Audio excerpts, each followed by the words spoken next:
જાણ થઈ કે મારા ડોક્યુમેન્ટનો ખોટો ઉપયોગ કરવામાં આવેલ છે અને આ નંબર 1842 અને 1843 અને હું વોર્ડ નંબર 9માં રહું છું અને આ ખોટો ઉપયોગ કરેલ છે।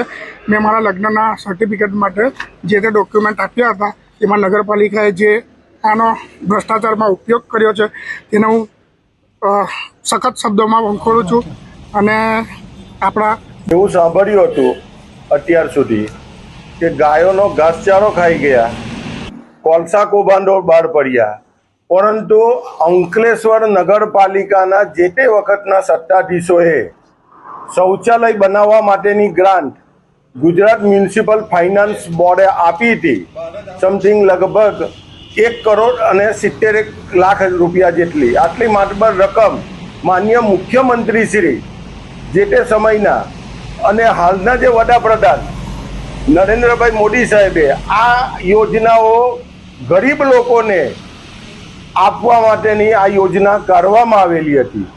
એના બદલે મોદીના નામ ઉપર, મોદી સાહેબના નામ ઉપર આ સ્થાનિક નેતાઓ આ જે ચડી કાઢું છે આ એનો જીવતો જાગતો પુરાવો છે। આ જે શૌચાલયો બનાવવામાં આવેલા છે એની અંદર કેટલાક નામો તો હિન્દુ અને મુસ્લિમ એક જ ઘરમાં રહેતા બતાવવામાં આવેલા છે। હવે તે કઈ રીતે શક્ય બનેલું છે? એટલે 1906 શૌચાલયો બનાવવામાં આવેલા છે, એની અંદર અમને એવું લાગે છે કે 200 થી 300 શૌચાલયો બન્યા હશે અને બાકીનાઓ આ લોકો આધાર કાર્ડ પણ લઈ આવ્યા છે। આધાર કાર્ડ એવી રીતે એ લોકોએ લાવ્યા કે જે તે સમયે જેમણે લગ્નનું રજીસ્ટ્રેશન કરાવવા માટે નગરપાલિકાની અંદર આધાર કાર્ડ આપવામાં આવેલો હતો, એ આધાર કાર્ડનો દુરુપયોગ કરવામાં આવેલો છે।